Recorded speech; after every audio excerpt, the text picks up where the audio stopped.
Good afternoon, everybody. This is Man Coverage with Knoxville Nate, JB, James Bonneville. And we got a special guest today with us, Mr. DARIAN HAGAN from Colorado. DARIAN, how you doing today, sir?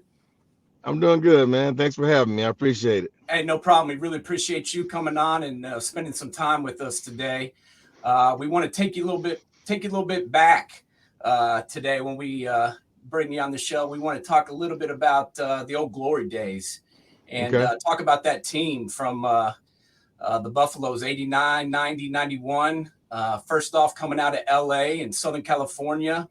What Right. what drew you to Colorado when you were being recruited, obviously by several schools? What was it that made Colorado stand out and got you to the Buffaloes? Was it coach? Was it the school, the program? What all was it, coach? It was definitely the coach. A lot of people say that you're not supposed to buy into one person and one or you'll get at the end of the day there's a possibility you'll get hurt or you get left Yeah. at the altar. And I didn't look at it that way. I had offers from a bunch of different schools, and it came down. I'll tell you the top five. It came down to It was Colorado, Yeah. Oklahoma, Nebraska, Washington, and Arizona. Okay. Arizona was rolling at the time. They were running the option with Dick Tomey, Yep. and I liked the way he recruited me, and Arizona was high profile in Los Angeles, so they were at my school all the time, so I was attracted to them. And then when I took my visits, the first school I visited was Oklahoma. My family's from Oklahoma, so I was raised a Sooner. Oh So boy. I knew that if the opportunity existed, that I would go there and check it out, and maybe even go to school there. I would love to play with my idol Jamel Holloway, Mm-hmm. and and Jamel, when I got on my visit, Jamel Holloway was like, "Hey man, you don't want to come here. They're gonna move you to running back." And I'm just thinking, so I'm thinking he's hating on me, right? So I'm like, okay, all right.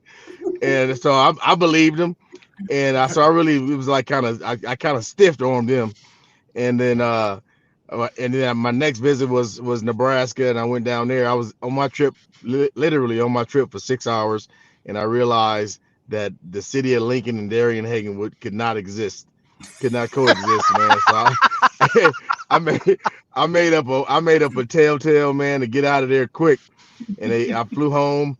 I flew home, man, and I never talked to them guys again. But one of the reasons why I knew I wasn't going there was, I grew up in a time, man, where Crips and Bloods were high profile, and I Yeah. knew if I went to Nebraska and I went back home, in my neighborhood was all Crips, I couldn't wear anything in Nebraska. No. And I was like, nah. No. And That it's was. crazy at the time. It's crazy how you had to think, because if you didn't think outside the box, there's an opportunity. I go home, man, I get sniped. Yeah. So I was like, man, I can't go here. And then Arizona was too hot. The University of Washington, I went down there on my visit, man. It rained the whole time, and you got to remember, it was 1988, man. I had a Jerry curl, and my Jerry curl, I knew if I went to Washington, my Jerry curl was gonna get washed out. I knew my perm was gonna be horrible. So I was like, I'm like, I'm like, I couldn't do that. And Mm-mm. then when I came to Colorado, unbeknownst to me, we had 35 guys on our team from Southern California that I Yep. either played with or heard of or played with. So I was like, okay, It's this is a like good going on. fit. But then Coach McCartney was what I was looking for. I was looking for a father figure. I was Yep. looking for a second family. I was looking for protection, a Yep. safety net, Yep. and I found it here, and the rest is history, man. What about coach? I mean, you've seen so many things on TV about Coach McCartney and his staff. What Hmm. about him? Like, what could you say that like most people wouldn't know about him that drew you to him? Like, what was his culture like in the locker room, off the field? It was a tough culture, but it was tough love, which every person like me, like myself, that didn't have a father in the home, you're looking for tough love. You're looking for, like I said, you're looking for a safety net. Yeah. And with him, he provided that safety net. He was going to protect you. He was going to make sure you did all the things that you were supposed to do right on the field and off the field. And a kid like me, man, I was the meal ticket to everybody in my house. So Yeah. my whole thought process was I needed to go someplace where this guy was going, whoever's going to be coaching me was going to motivate me and put enough fear in me to be, to do the right things all the time, even when people weren't looking. Yeah. And I knew that, when he came in my living room and sat down with my family, my entire family knew, and I knew that was the right man for what I was trying to accomplish. And he's a guy that he could, gravitate people toward him. He can control the room. He can control environments.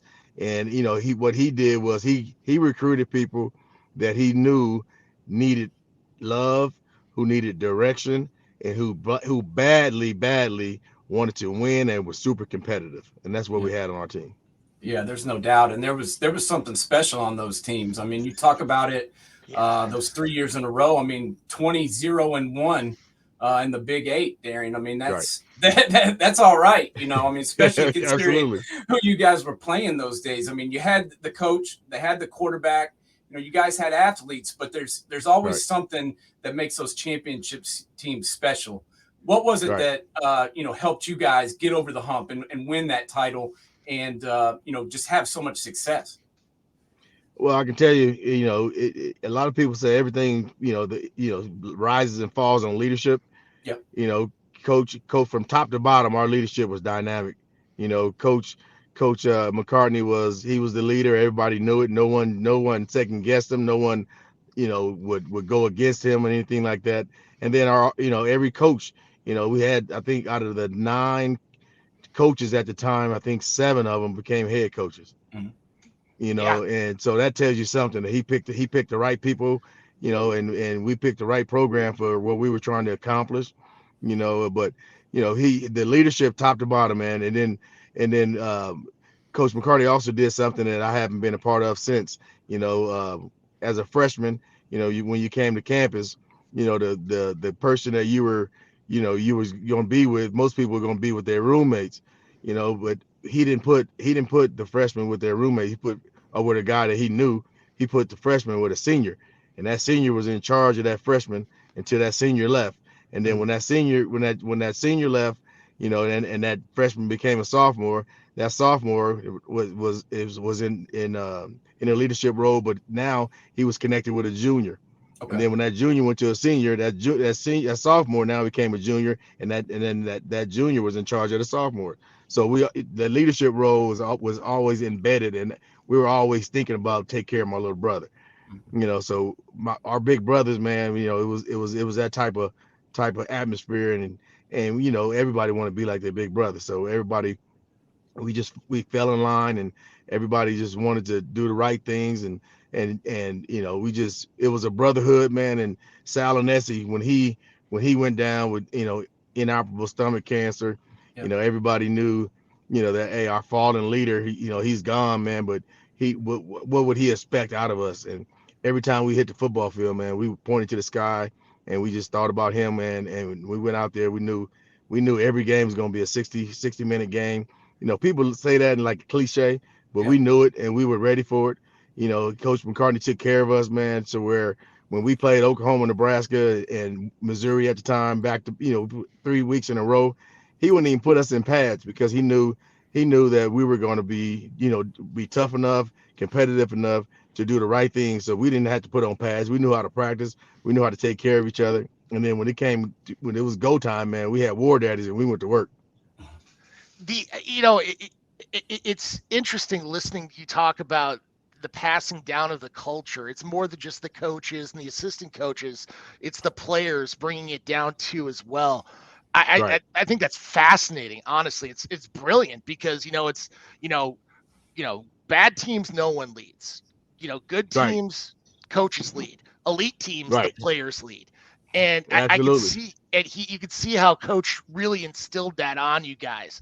Getting back to Sal's passing, did you feel a lot of pressure on you since you were coming in as the starting quarterback? Because it seemed like, especially, I've watched so many 89, 90 games. When Nate was talking about way back in the past, I'm like, I remember this like it was yesterday in my head. Right.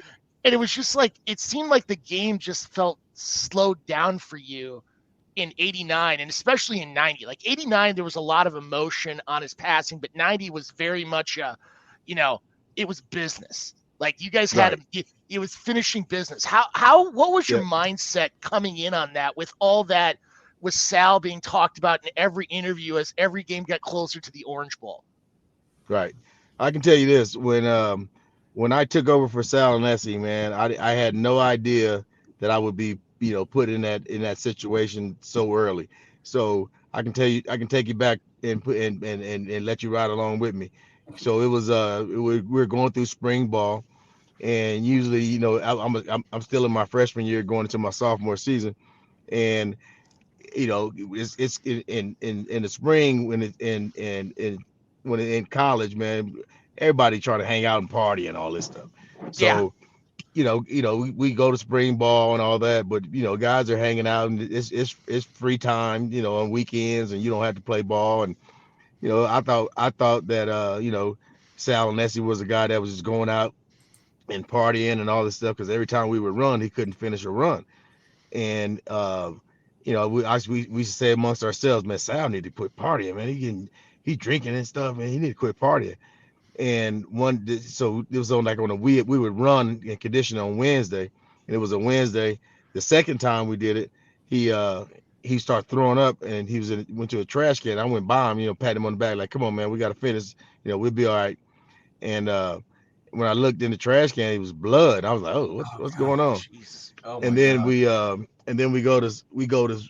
break and go to spring break, and I'm in California, and we hadn't even really started, with the football stuff. So I just know my freshman year, I was horrible. I didn't know the offense.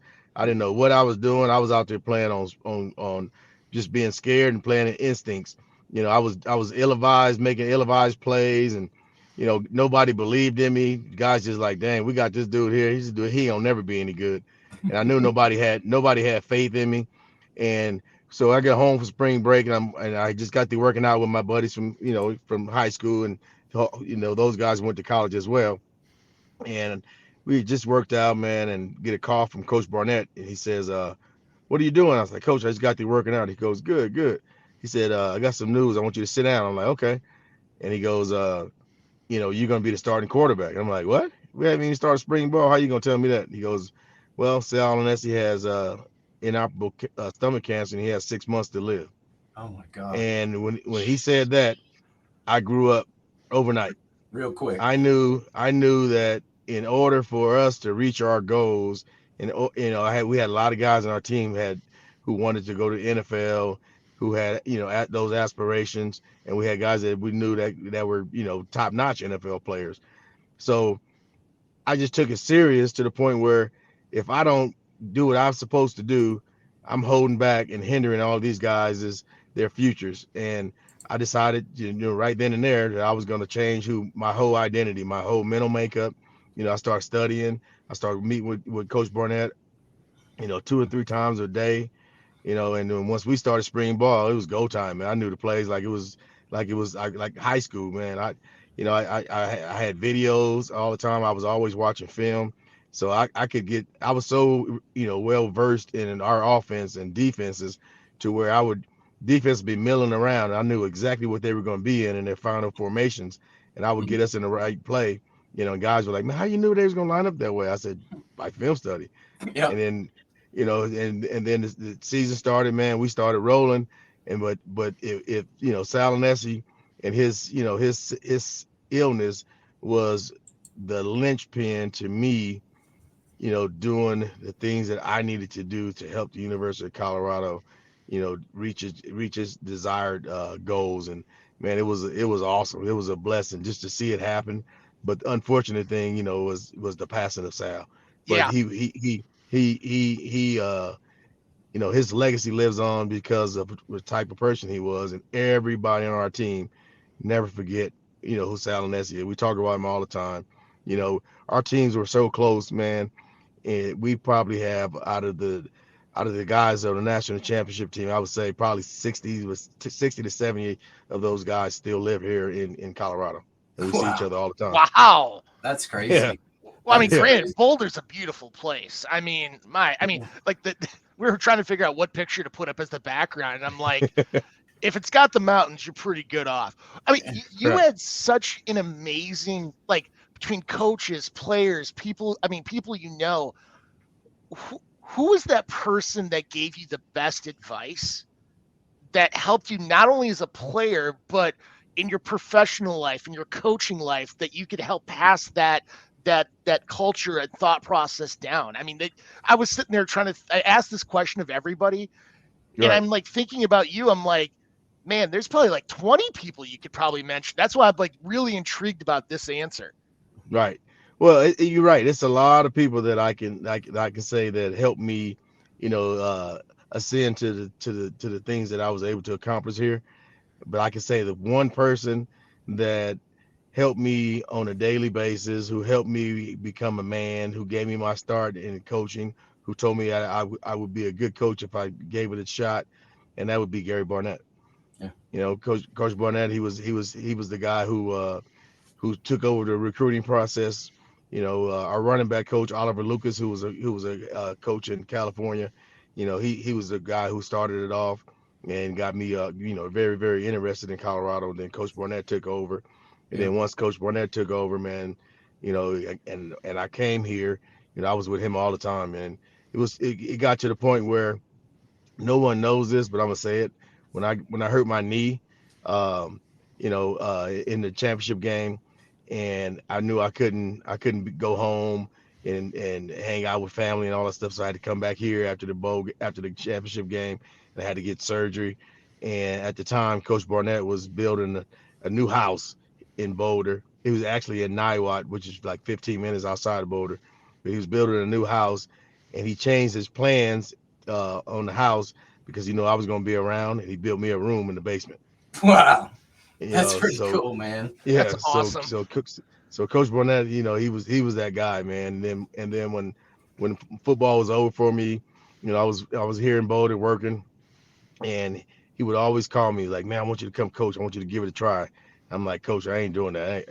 I said, man, I got 2 kids by 2 different women, and if I don't work, the judge gonna throw me up under the jail when I miss child support pay. So he says to me, he goes, how much money you make? And I was making like 60,000. I told him, I said, I'm making 150. He goes,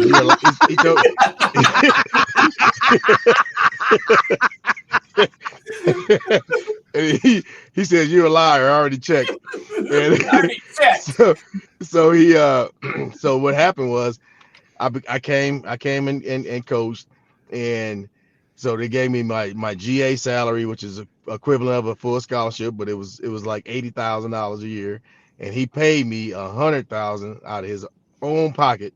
Damn. To be a graduate assistant. I did that for 6 months, and when we had 2 coaches that came in, and they left in spring.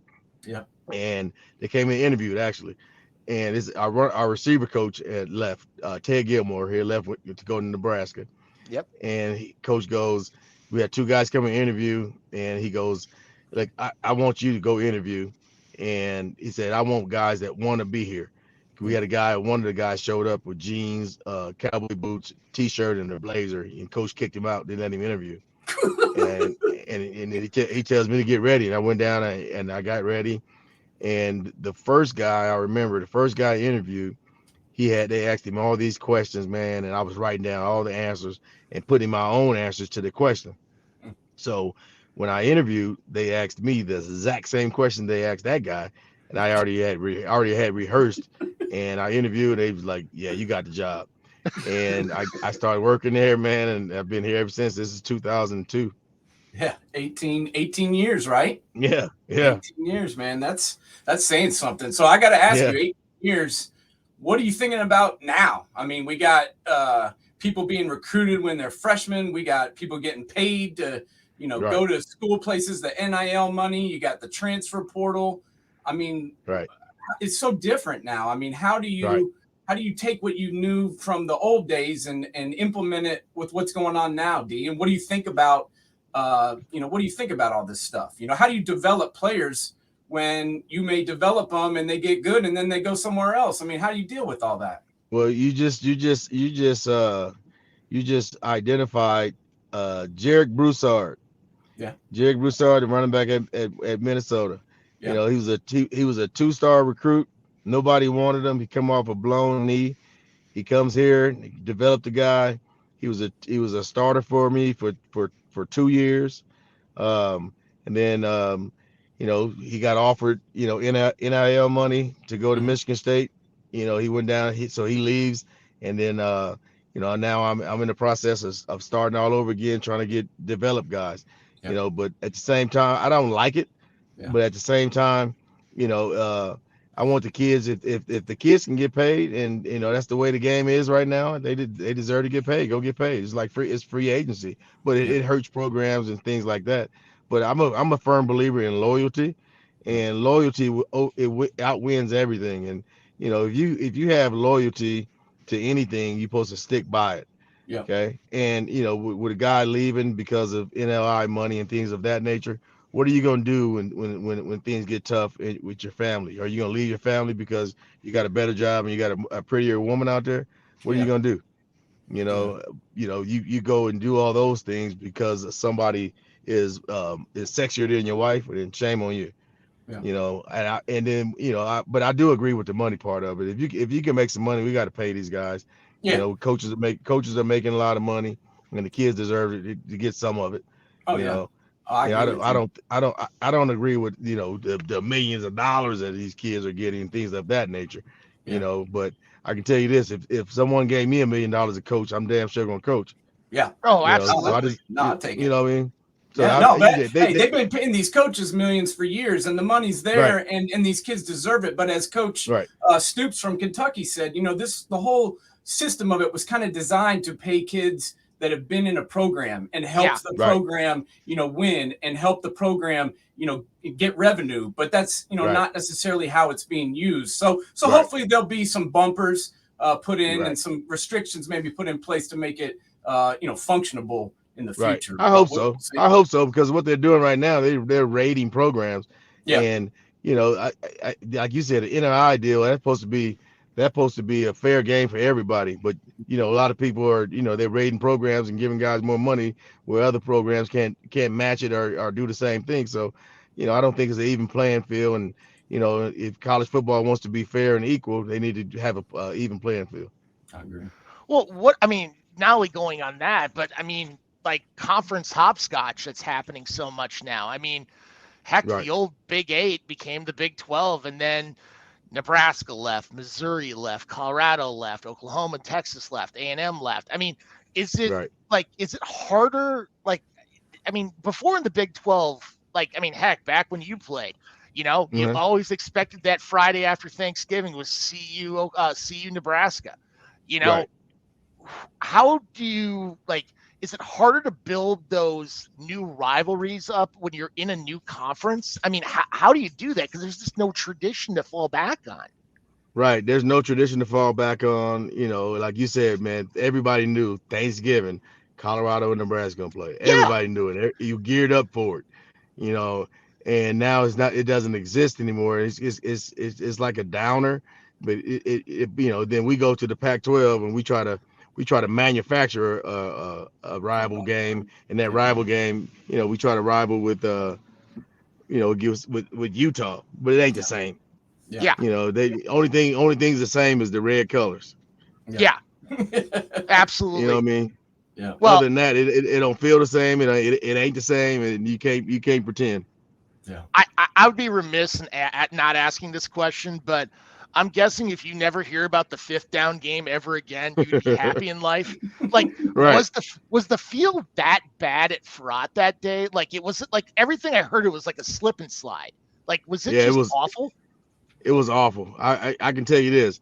I was playing with a tender shoulder, and I fell probably about 10 times on my shoulder just because of the turf. And if the turf wasn't as slippery as it was, I probably would have, you know, did some really good things. But it was a surface. It was a sand surface that supposed to got watered down before the game, and they never watered it down. And so it became like you said, a slippery slide. And man, I can still remember the number. We had 168 slides in that game. 168. If we didn't have those, we'd kick their butt. Yeah. Oh, absolutely. Like I that was one of the games I rewatched, and I'm like when everything was going down at the end, did you know what was going on, or was just kind of like, oh, it's 4th down, let's go, or like you were so in the moment that you just didn't realize till after the fact? Yeah, it was after the fact. We were so in the moment, man. We didn't know anything. The only thing we knew was we had a system, and we knew our 4 plays we'd always run in when those things happen, and that's exactly what we did. We didn't know any other thing but to keep playing football. Yeah. And when we get back on the plane and we leave, and that's when we got the controversy where I had no idea what people were talking about.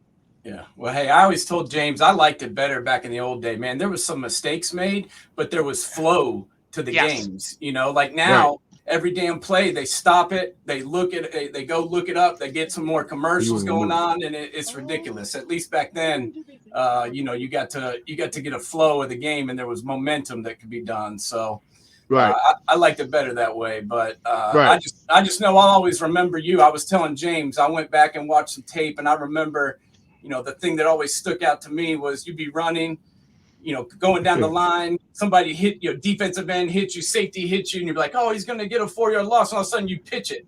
I'd be like, where's he throwing it? Some guy come out of nowhere and catch it and go and run to the. It seemed like it was always Flanagan too. Like Flanagan, pop up out of the blue.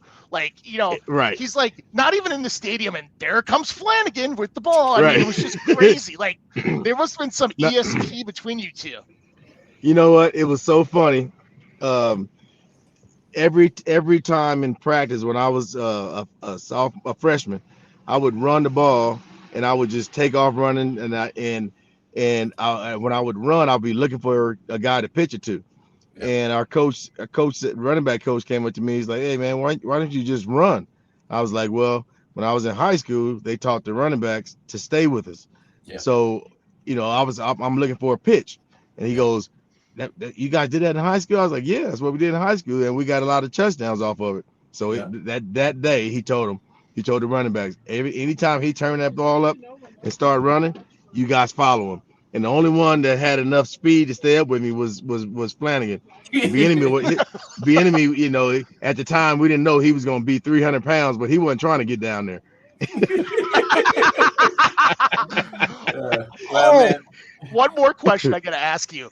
89 Orange Bowl, when you guys run out in the field, and Notre Dame tries to do the Miami thing where they come out in midfield, and they were standing there, and you guys came out and matched them. I remember when I first watched, I'm like, oh, they're trying to do Miami, and then I'm watching it today, I'm like, they're joking around with each other. I could see you and Tony Rice shaking hands and laughing with one another, and it was like, what was going on during that whole back and forth? McCartney's eyes were like, it's go time. He was something's gonna go down right there. And we did too. They came out and we looked at it as an intimidation method, and our guys were they wanted to go jaw to jaw with these guys, and they went out and met them, and I was going out to meet them too. And then I happened to look to my right, and I seen Tony. And Tony and I had just got back from the Heisman ceremony, so we just hugged each other and started laughing and talking. That's but awesome. But the other guys are ready to fight. But me and Tony we hugged it out. That's awesome, man. That's two of my favorite players of all time was Tony Rice and Darian Hagan. So thank you. Man, we love watching you, man, and we really do appreciate you coming on today, man. I know your time is valuable, so we appreciate you spending some time with us. And thank you guys, man. Anytime, man. I'd love to come back on and shoot the breeze with you guys, man. This is awesome. It's an honor. I enjoyed watching you play. You think of Colorado football, you think of Darian Hagan and Coach McCartney. Literally, you guys are what people think of when you think of, the reascendance of the program. There was the year before when you went to the Freedom Bowl, first time in 12 years, you guys won 8 games. And then next year you go to the national championship. The year after that, you take it. It's a testament to your hard work. Yeah. Right. No, I appreciate you, man. It was a testament to my hard work and all the guys that I was trying to make sure that they was going to reach their goals. And at the same time, man, it was all about brotherhood and family. Yeah, well, you got it done, man, Perfect. and I hope you get it done this weekend too. I don't know about James I do and his too. Gophers over there, but I hope you kick their ass. I wish you good luck. Well, I do. You see, he chased it. He turned the hat backwards. Yeah. I told him. I said, "What are you doing?" We jumped on. I go, "What are you doing, man? Get you another hat." He's like, "It's the only hat I got." Right. Come on, man. It's all good. It's all good. Hey, I went to the U. I got to represent. I mean, when you put the tuition in, you got to do what you got to do. So, right. Hey, Minnesota will welcome you. I'm only 30 minutes away from the stadium, so it'll be a nice. Come on down. Nice, absolutely. Yeah. Go down and see him, James. All right, Darian. We'll let you get out of here, man. I know you got a bunch of stuff to do, but we do appreciate you, and we'll be cheering for you as always, man. You got it. Okay, man. I appreciate you guys, man. Thanks for having me, and go Buffs. All right. Safe travels, buddy. All right. Thank you.